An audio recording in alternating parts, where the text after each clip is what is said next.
किरण की कहानी। एक परिवार, एक बूढ़ी और उसका बेटा। एक छोटे से गांव में एक प्यारे से परिवार निवास करता था। इस परिवार की मुख्य सदस्य एक बूढ़ी महिला थी जिनका नाम किरण था। किरण का एकमात्र बेटा उसके साथ रहता था जिसका नाम आदित्य था। वह दोनों एक दूसरे के साथ प्यार से बड़े हुए थे। आदित्य एक अच्छा और समझदार बेटा था जो अपनी माँ के प्रति हमेशा आदर और सम्मान रखता था।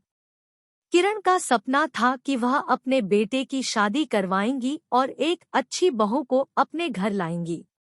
एक दिन उसका सपना हकीकत बन गया जब आदित्य ने एक सुंदर और मॉडर्न लड़की से शादी की। उसकी नई बहू का नाम आन्या था। आन्या एक मॉडर्न और स्वतंत्र बच्ची थी जिसने अपने विचारों और जीवन शैली में आधुनिकता की झलक दिखाई। वह नई बहू की भूमिका में आई, लेकिन किरण के दिल में आशंका थी कि क्या वह अपने परिवार के साथ अनुकूल होगी या नहीं। आन्या की पहली दिन किरण ने उसे अपने घर में स्वागत किया। वह देखने में सुंदर और साहसिक थी, लेकिन किरण को लगा कि वह उसकी विचारधारा और शैली से बहुत अलग है। धीरे धीरे किरण को आन्या की व्यक्तित्व में बदलाव देखने लगा। उसके मन में अनेक सवाल उठने लगे कि क्या वह उसकी परिवार के लिए ठीक रहेगी या नहीं। किरण ने आन्या के साथ समय बिताने का प्रयास किया, लेकिन उसके मन में उसके बेटे के भविष्य के लिए अद्भुत सोच का भाव बना रहा। वह चिंतित थी कि क्या वह अपने बेटे की खुशियों को संभाल पाएगी या नहीं। एक दिन आदित्य ने घर के सभी सदस्यों को संगीत कार्यक्रम में शामिल होने के लिए आमंत्रित किया। सभी बड़े आनंद से संगीत का आनंद ले रहे थे, लेकिन किरण का मन अभी भी चिंता में था।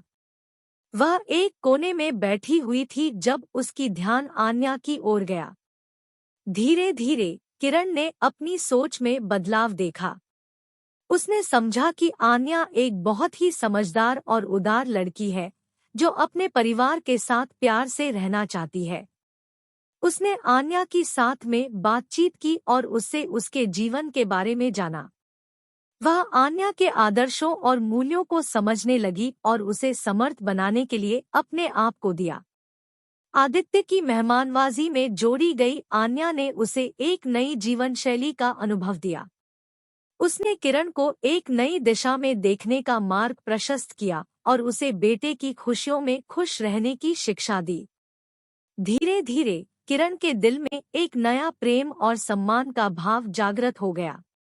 वह समझ गई कि परिवार का आदर्श केवल एक व्यक्ति की बाहरी रूप में नहीं होता, बल्कि उसकी भावनाओं, मूल्यों और सोच के अंदर भी छुपा होता है। उसने आन्या को अपनी परिवार का हिस्सा मान लिया और उसे अपनी परिवार की विशेषज्ञता के रूप में स्वीकार किया। इस प्रकार किरण ने अपनी सोच में परिवर्तन किया और अपनी नई बहू के साथ प्यार और समर्थ के साथ एक खुशहाल जीवन बिताने का निर्णय लिया।